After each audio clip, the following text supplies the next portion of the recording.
She laughed at him, mocked his every move, never imagining he would rise above his station. But when the struggling waiter becomes her boss overnight, the tables are turned in a way she never saw coming. Watch as ambition, hard work, and a twist of fate show her just how wrong she was. It was a busy Friday night at the downtown restaurant. The air was filled with laughter, clinking glasses, and the hum of conversation. But for Jake, a young waiter, it was a blur of constant movement. He darted between tables, balancing trays of food, trying to keep up with the chaotic pace. For the past few weeks, he had been working double shifts, pushing himself to the limit. He was doing it all for his mother, who had been sick for months, and the mounting medical bills weighed heavily on him. Jake didn't mind the exhaustion, though. His politeness never faltered, and no matter how busy or tired he got, he always greeted each customer with a smile, doing his best to make their dining experience a pleasant one.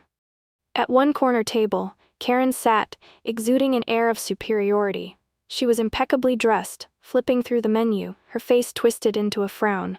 When Jake approached her, she barely spared him a glance. "Finally, do you always take this long?" she snapped, her tone dripping with impatience. Jake paused for just a moment, his smile faltering, but he quickly composed himself. "I apologize for the wait, ma'am. We're a bit busy tonight. May I take your order?" Karen rolled her eyes. "Busy? That's no excuse for bad service. I'll have the steak, medium rare, and make sure it's perfect. The last time I was here, it was awful. Honestly, how hard is it to do your job?" Jake nodded, biting back the sting of her words. "I'll make sure everything is perfect for you, ma'am." As he walked away, Karen muttered loud enough for him to hear. "Probably can't even afford a proper education. No wonder he's stuck here." Jake's ears burned, but he kept walking. He had heard worse, and he couldn't afford to lose his job over a rude customer like her. The night dragged on, and Karen's mood seemed to worsen with every passing minute.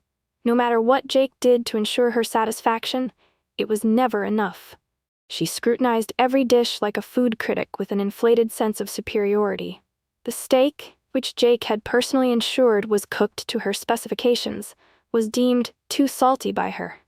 The water, served at the ideal temperature, was not cold enough. Even the dessert, a delicate crème brûlée that had been prepared to perfection, didn't escape her ire. "Honestly," she scoffed, picking at the edges of her dessert with a distasteful look on her face, "this is nothing like I had the last time I was here. Is it too much to expect a decent meal?" Jake stood there for a moment, his hands folded tightly in front of him, keeping his composure despite the sting of her words. "I'm terribly sorry, ma'am," he replied, his tone polite, but his eyes betraying a hint of exhaustion. "I'll have the kitchen make adjustments right away." Her eyes narrowed, but she only nodded dismissively, clearly uninterested in any form of apology or improvement. As he turned to leave, Karen's voice rose above the murmur of the other diners, her words deliberately sharp. "Honestly, people like him should know their place," she said loudly, more to her friend than to him, but enough for Jake to hear. "Do you think someone like that even has a real education? What is he doing here? Serving food to people like us?" Jake's heart dropped into his stomach, but he kept his face neutral. He had been on the receiving end of insults before, but something about the way Karen spoke stung more than usual. She wasn't just criticizing his service, she was belittling him as a person, as though his worth was tied solely to the uniform he wore. It was difficult to swallow, but Jake refused to let her see the effect her words had on him. Instead, he turned, biting his lip to stop himself from saying something that might cost him his job. Throughout the rest of the evening, Karen's complaints continued, each one more petty than the last. The temperature of her water, the size of the steak portion, the way the napkin was folded, nothing was immune to her scrutiny. Every complaint was delivered with a mocking laugh or a sarcastic remark that echoed through the restaurant, causing a few other diners to glance in her direction, unsure whether to be amused or appalled. Jake, however, didn't flinch. He had a job to do, and no matter how much Karen pushed his patience, he couldn't afford to show any weakness. He smiled, took the brunt of her insults, and tried to remain professional. But each time he heard her voice, tinged with cruelty and arrogance, his resolve weakened just a little more. The worst moment came when she deliberately dropped her fork onto the floor. The clattering sound rang out, causing a few people at nearby tables to look over in confusion. Without hesitation, Karen's voice rang out louder than before, as though she wanted the entire restaurant to hear. "Waiter!" she called, stretching out the word like it was a command, her tone thick with mockery. "Be a dear and fetch me another fork. You should be used to cleaning up after people by now. It's what you're good for, isn't it?" Jake could feel his blood pressure rising as he bent down to retrieve the fork. His hands trembled slightly, but he quickly steadied them, not wanting to show how much her words hurt. "Right away, ma'am," he said, forcing the words out as calmly as he could. He picked up the fork and carefully placed it back on the table, his mind racing with anger and frustration. As he straightened up, Karen was already smirking, her lips twisted into a cruel, self-satisfied grin. She turned to her friend and said loudly, as though everyone around them needed to hear, "Honestly, people like him are so beneath us. If they worked harder, maybe they wouldn't have to scrape by waiting tables. What a waste of a life." Jake's heart sank, but he didn't allow himself to react. Instead, he turned and walked away, his back stiff as he pushed through the emotional wall he'd built around himself. It hurt, more than he cared to admit. The words felt like a slap to his face, but he refused to let them break him. As he walked back to the kitchen, he forced himself to breathe, reminding himself of why he was here. This job wasn't forever. It wasn't where he belonged. It was just a stepping stone, something temporary, something that would help him take care of his mother and work his way out of this cycle of humiliation. He would make it out. He had to. But for the rest of the evening, Karen's voice lingered in his ears, and it was a struggle to block out her words. "People like him." The phrase repeated itself over and over in his mind. It wasn't the first time someone had made him feel small, but somehow, Karen's judgment felt different. It was more personal, more cutting. Still, he refused to let her win. He couldn't afford to. This job wasn't his final destination. The future he was working toward would show people like Karen just how wrong they were. The next morning, Jake barely had time to process the overwhelming exhaustion from his shift when he was called into the manager's office. He assumed it was just another routine discussion, perhaps about scheduling or minor adjustments, nothing out of the ordinary. He had grown accustomed to those little conversations, where the manager would quickly go over the next week's roster or ask about a shift issue. But as soon as Jake stepped into the office, the atmosphere felt different.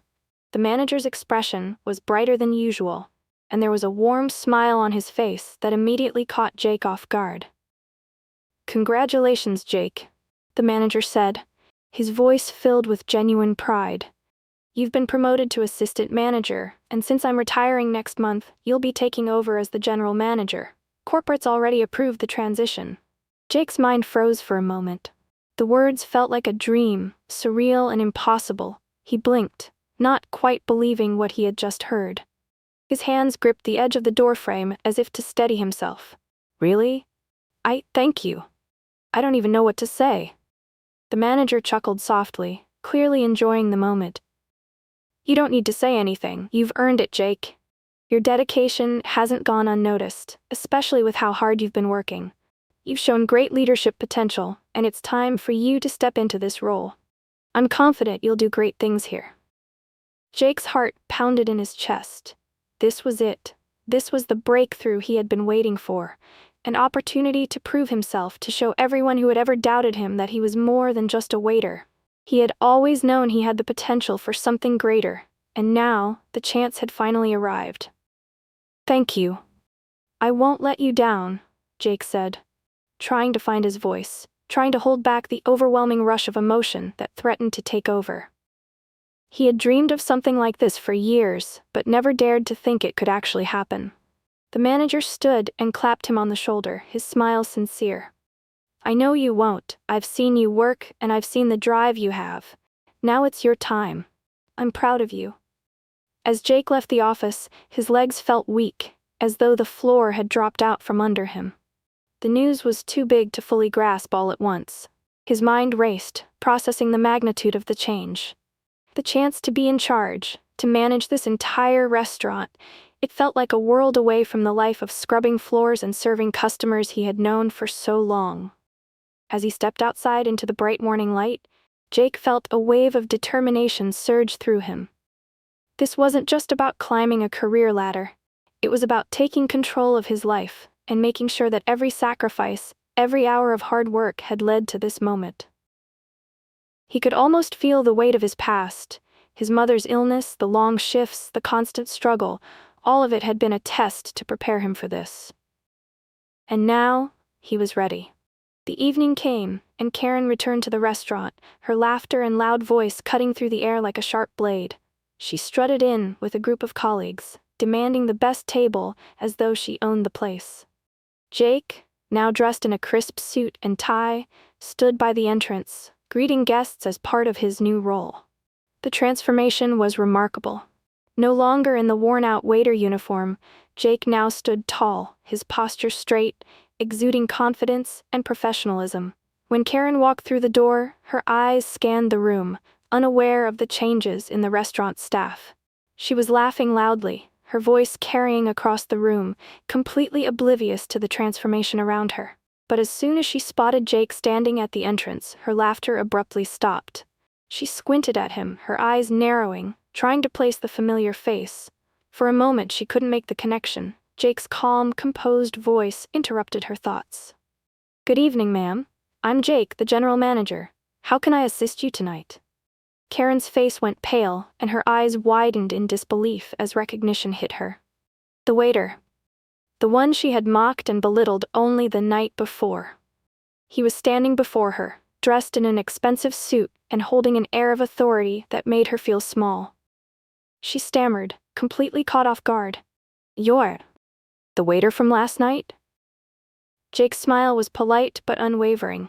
"Yes, I was. But as of today, I manage this establishment."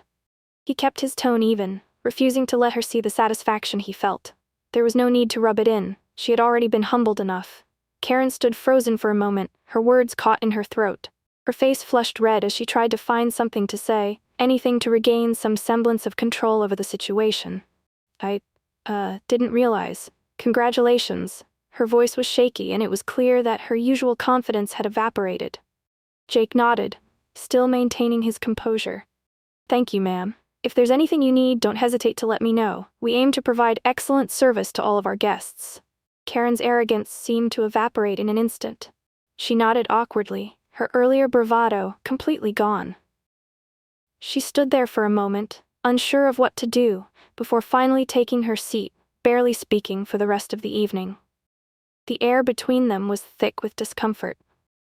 Her colleagues, who had been enjoying the night out, fell silent too, sensing the shift in the atmosphere.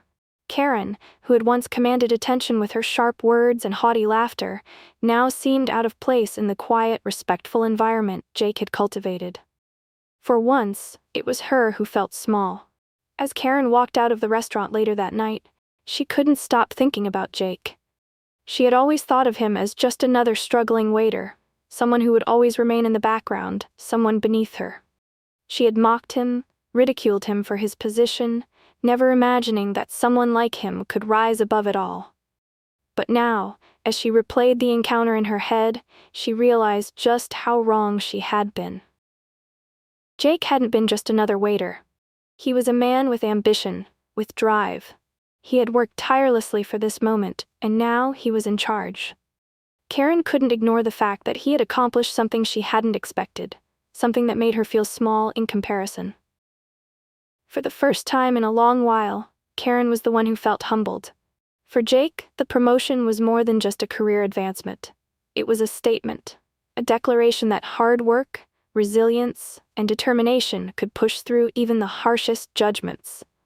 He had overcome the insults, the long shifts, and the painful moments of self-doubt to get to this point. Seeing Karen's face as she realized what had happened was satisfying. But Jake didn't let it define him. He wasn't there for revenge. He was there to prove to himself that he could build something better, something lasting. As he closed up the restaurant that night, Jake took a moment to reflect. His journey wasn't over. There was still so much more to accomplish. But the lesson from the day was clear. People's worth isn't defined by their current circumstances, and those who judge others too quickly might find themselves humbled in unexpected ways. For Karen, the night had been a lesson she wouldn't soon forget.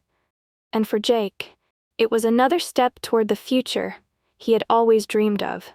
One where he wouldn't be limited by the judgments of others, but instead would create his own path forward. Hey everyone! Thank you so much for tuning in. If you enjoyed the story and want to see more of these unforgettable twists, make sure to hit that subscribe button. Don't forget to like, comment your thoughts, and share this video with your friends. Your support means the world and helps us keep bringing you fresh, dramatic stories. Stay tuned for more.